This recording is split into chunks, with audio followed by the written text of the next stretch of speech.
Welcome to Thrive with Pride from Age Options, an online space for LGBT older adults and those who care for them. This month, we welcome Dr. Jane Fleischman and Dr. Imani Woody for a discussion on sex, sexuality, aging, and activism. You can learn more about both our guests, purchase Dr. Fleischman's recent book, The Stonewall Generation, or listen to her podcast by visiting the links in the video description below. The video description also contains a link to a very brief survey, which we ask you to fill out after watching this video. It's quick, anonymous, and it really helps us improve our programming. All right, good morning. Welcome to Thrive with Pride. We are honored today, beyond honored, to welcome Drs. Jane Fleischman and Dr. Imani Woody. Dr. Jane Fleischman, PhD, is the author of The Stonewall Generation, LGBTQ Elders on Sex, Aging, and Activism, which won a coveted Nautilus Book Award. Dr. Fleischman is an award-winning sexuality educator who focuses on senior living communities, teaches older adults and professionals, conducts research on older adults and sexuality, co-chairs national conferences, maintains a positive presence in the media and social media, co-hosts an award-winning podcast, Our Better Half, which I highly recommend, and blogs with Sex Rebel, Hot Octopus, and Age Right. She completed her M.Ed and PhD at the Center for Human Sexuality Studies at Widener Universities and is an ASECT certified sexuality educator. Dr. Imani Woody has been an advocate of women, people of color, and LGBTQ people for more than 25 years. She has served on the board of directors of the Montner Project for Lesbians, Women in the Life Association, Whitman Walker Lesbian Services, and is the former chair of SAGE Metro DC. Dr. Woody was appointed commissioner by former DC Mayor Vincent Gray and DC Mayor Muriel Bowser to the Office of LGBTQ Affairs.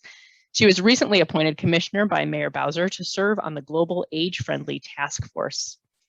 As a veteran community organizer, Dr. Woody retired from AARP to start Mary's House for Older Adults, a not-for-profit organization with the vision and commitment to serve LGBTQ, same-gender loving elders experiencing housing insecurity and isolation.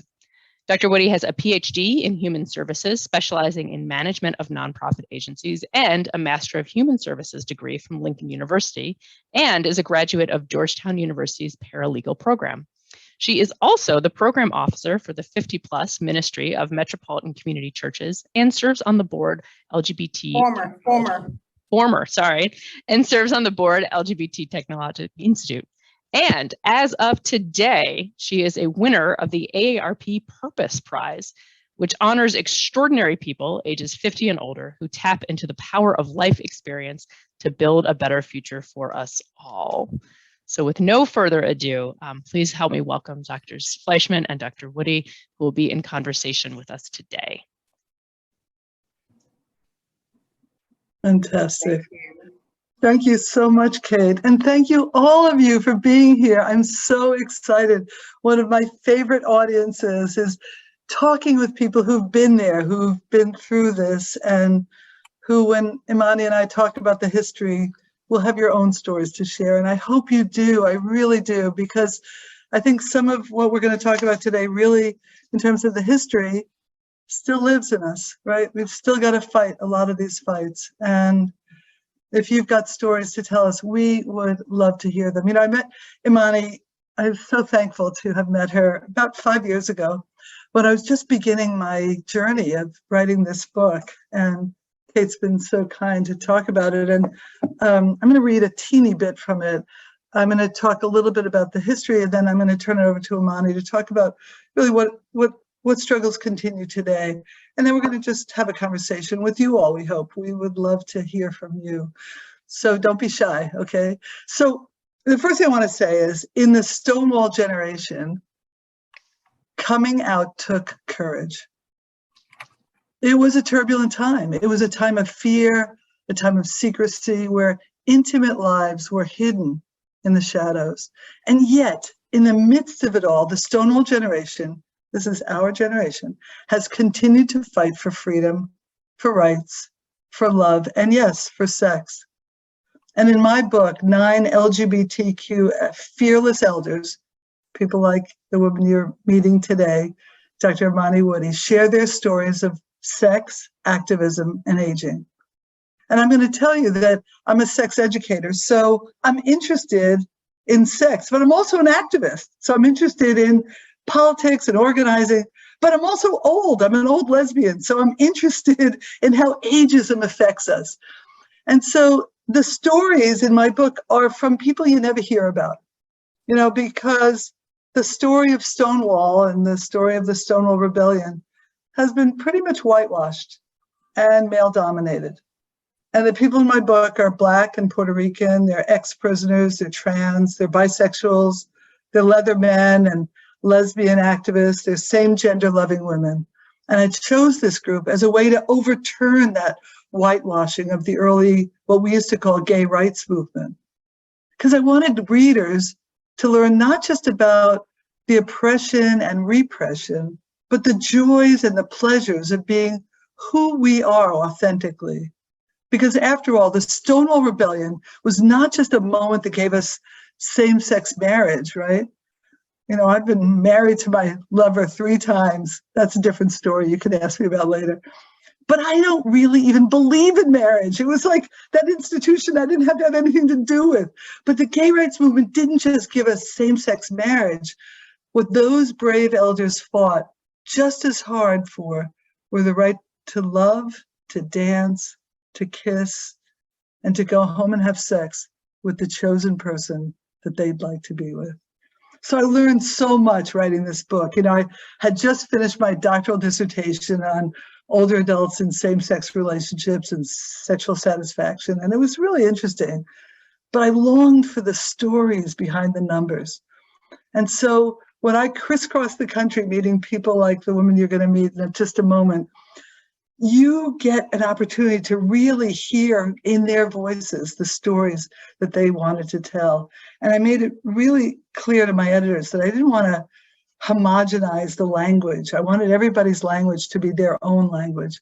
And so each time I met someone, I brought a photographer with me. And so there are beautiful color portraits of each person that I interviewed in the book. And it made the book so much better and so much richer. And so each person I met has changed my life. Imani, you have changed my life.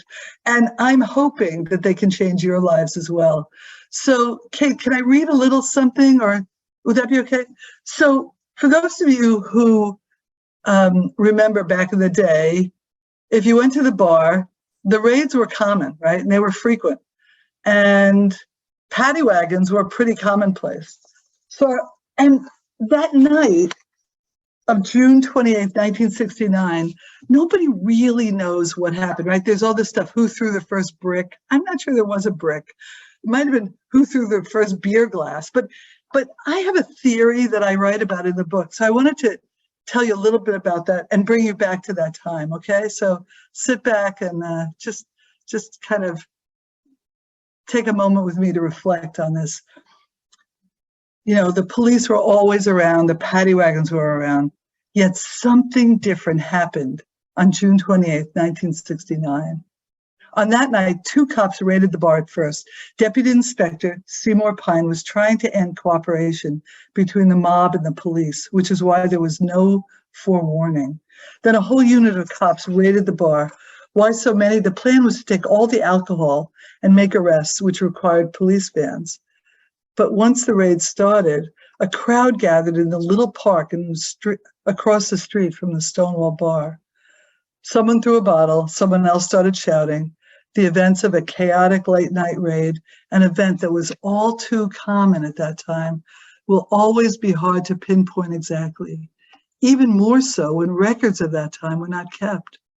We may never know the full truth of what happened that night, but according to a Village Voice reporter who was there, the real turning point was when the police dragged a butch, mixed-race lesbian, Stormy de la Riviere, outside.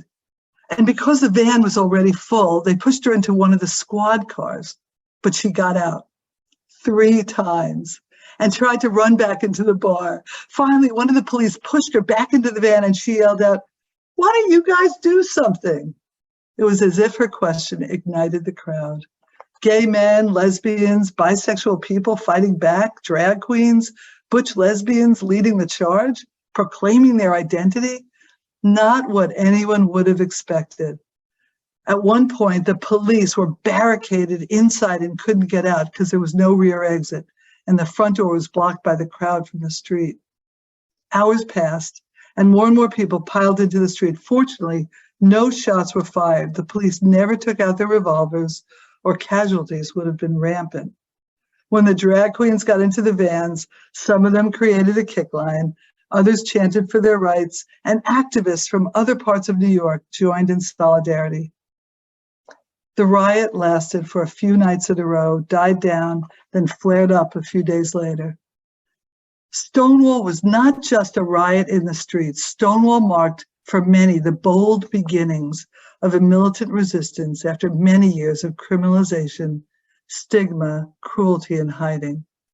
For anyone who was coming of age in the late 60s or 70s, people like me, Stonewall represented an opening, a door, a new beginning, a way out of the closet.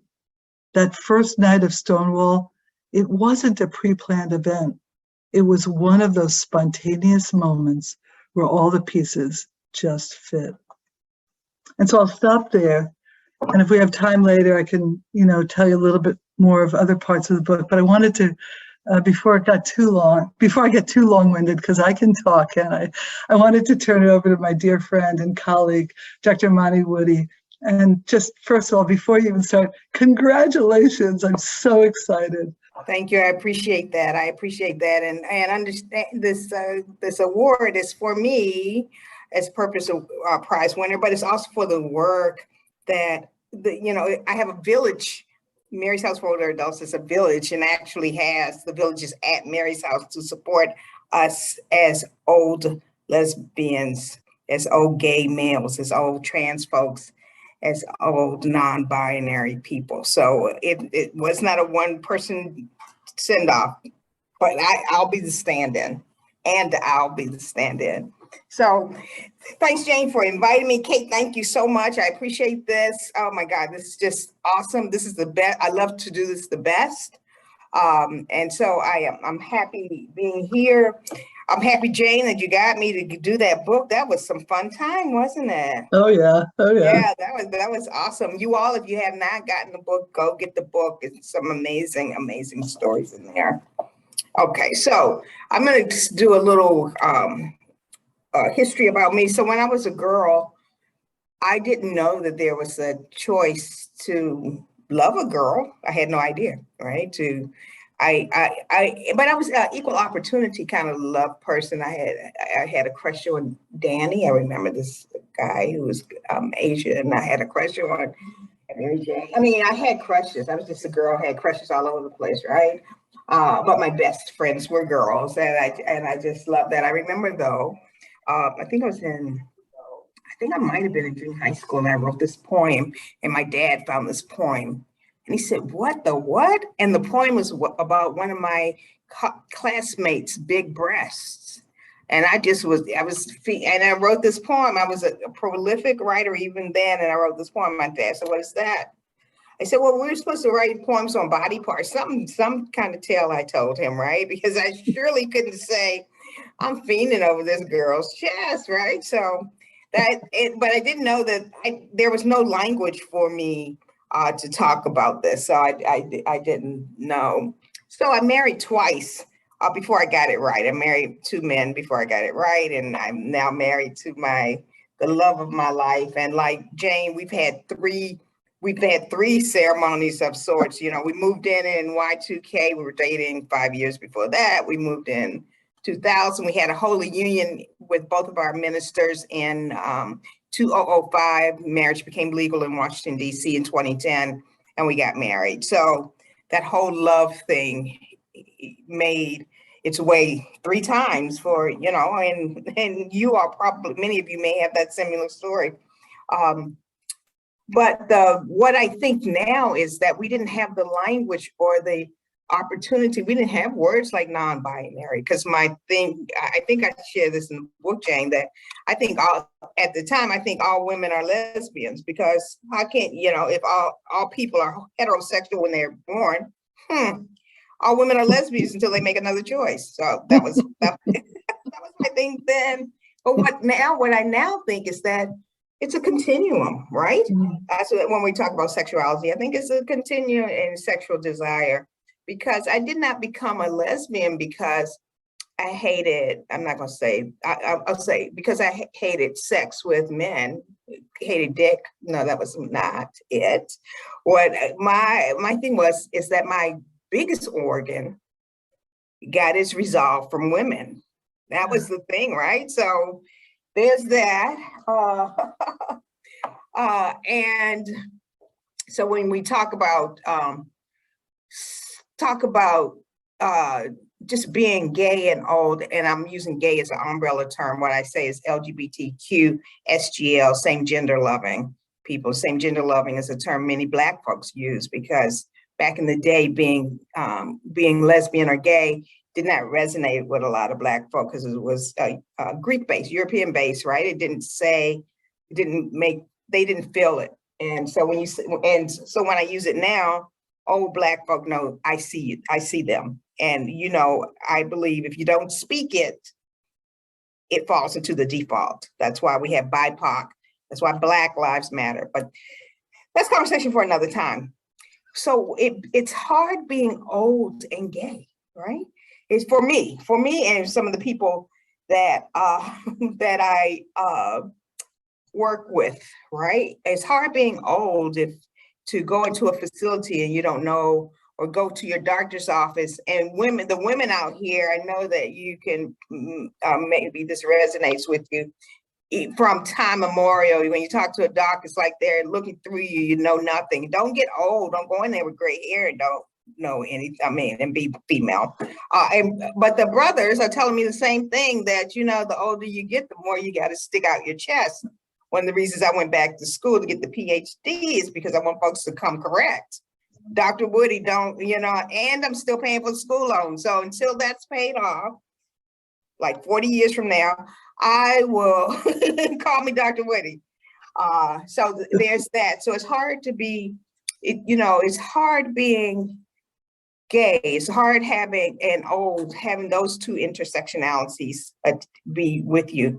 And we won't even begin to attach other intersectionalities as such as differently able, ethnicity, socioeconomic status, that kind of stuff. It can really be old. So you have to kind of pick your battles. There's some folks in my research who stated, I'm not coming out to my doctor. Why should, you know, I'm not coming out to my cardiologist. Why should I come out to my cardiologist? Well, maybe you should come out to your cardiologist, but that you don't feel good enough to come out to your cardiologist is a problem. Some people go back into the closet because my daughter won't approve me. I don't want to put my daughter out. Or it's safer in the closet, right? I can get some things that I need, some resources. I go down to the Department of Aging, or I go down to the Health and Wellness Center.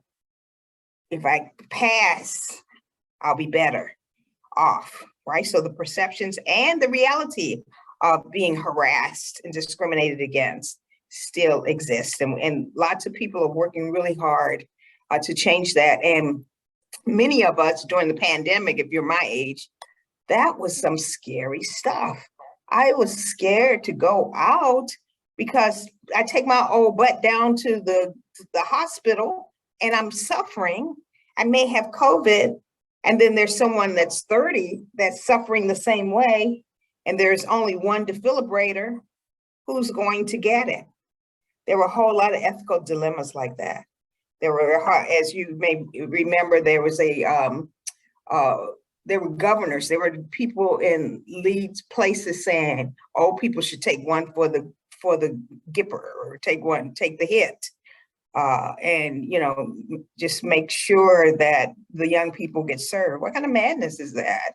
Who decides? Is, you know, it's that kind of, those kinds of decisions are happening all over the place, but the pandemic made it starker, and you could really see it, you know, pushing people. And it was a trigger for many folks in the Stonewall generation, as Jane was describing them, because we remember the AIDS epidemic, where people didn't want to touch us, where our folks we were the reason that people were dying. And, you know, so we've got some history of discrimination. We've got some history of being discriminated against. We got some history of people not treating us fairly. We've got some history of being estranged from our families, our mothers, fathers, sisters, brothers throwing us out. We've got history. Suicide is going up among older adults, LGBTQ, SGL older adults in particular, because it really, really is hard to be old and gay. Betty Davis said, old age ain't for sissies. I don't think she was talking about us, but she knew that old age is pretty hard, right? So I'm creating families. I don't know, Jane, if you wanted me to go talk about that a little bit. That'd be great. Tell us a little bit more. I think these folks would really be interested. Yeah. Okay. All right. So at Mary's house during the pandemic, we had a program called Reach Out and Touch. And what we did is during the pandemic, we did drive-bys. We would call you up and say, hey, Laura, we're going to be by there at 5 o'clock. Meet us on the porch. And they would be on their porch and would be outside in the yard. And we talk for 5 minutes or whatever. We'd also send cards for anniversaries, not just wedding anniversaries, but death anniversaries, right? Lots of people lost lots of people. So we'd send that, or if we heard that somebody was going through a tough time, we'd send an encouragement card. Of course, we celebrate birthdays.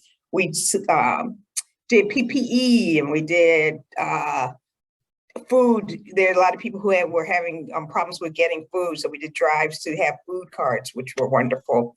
So out of that came the Villages at Mary's House and what we wanted to do that was different than, I don't know if you all know the village programs. The village programs is that was set up by some folks of means about, I want to say 20 years ago, to stay in their homes. It's to stay in your home, live in your home. And so they shared the landscaper, they shared the gardeners, cooks, they shared all these things. They shared a person to change the light bulb, and they decided to hire a coordinator. So the villages were set up in villages, like in DC. I co-created one that is called the Brooklyn Intergenerational Village in the area of Brooklyn. They're all across the United States.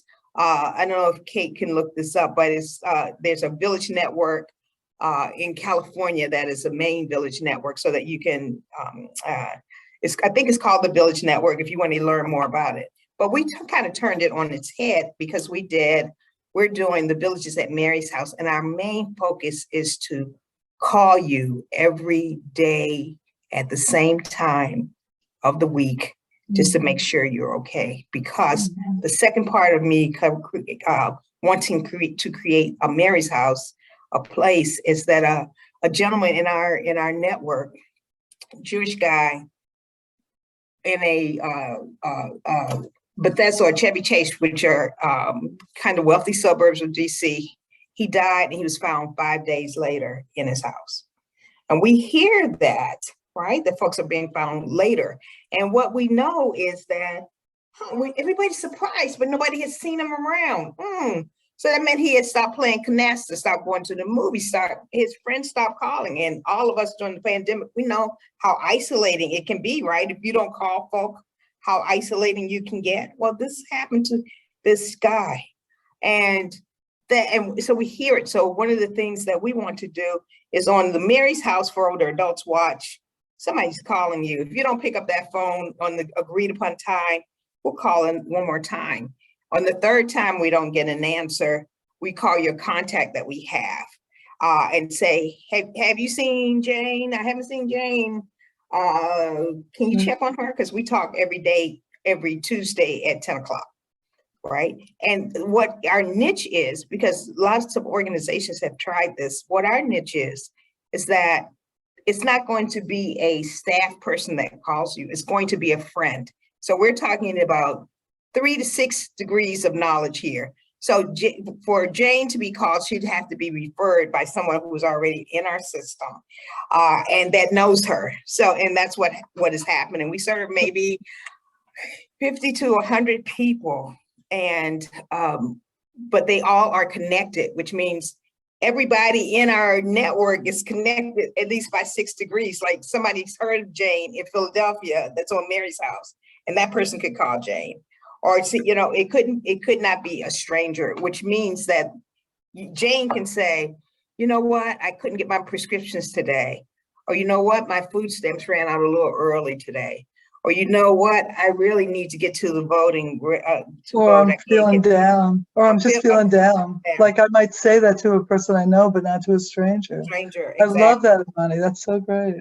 And and we talk about an hour worth of that with 15 minutes max for phone calls. And we do training. I just did a training on Saturday for some volunteers, and it's just awesome. It's just awesome. So that's what we do. We believe in connecting families. We believe that's what everyone wants to be, part of a family, part of a connection. And so that's what I do in my spare time. I turn it back over to you, Jane. Thank you, Imani. One of the things I love about Mary's House is that you've got a vision, and your vision really encompasses all people, and that's fantastic. So it's beautiful to hear about it, and it's heartening because we all know what Imani was saying about COVID. There's even empirical data now that shows that even though we were keeping people safe by keeping people apart, their mental health was actually really declining. We know that. We have research now. We knew that, right? Anecdotally, we knew by stories from our friends, but now there's actually been a couple of journal articles published about it. So this kind of connection. Jane, let me just say this as research. There's research that's come out, and you all probably have heard this, that loneliness and social isolation equals smoking 15 cigarettes a day. What the what? So, yeah. Thanks again to Dr. Imani Woody and Dr. Jane Fleischman for letting us listen in on their thought-provoking discussion. Please see the video description below for more information, including links to learn more about both of our guests and their work, and a link to a very brief survey that we hope you'll fill out. The survey is important because it helps us tell our funders why this programming matters, and it helps us improve future programs. Please join us for our next event on November 22nd, 2022, when we will be welcoming Serena Worthington from RRF Foundation on Aging for a discussion of ageism in the LGBT community. When you attend our events live, you get to interact with our guests and have them answer your questions. Login information is posted below or can be found on our website at www.thrivingwithpride.org.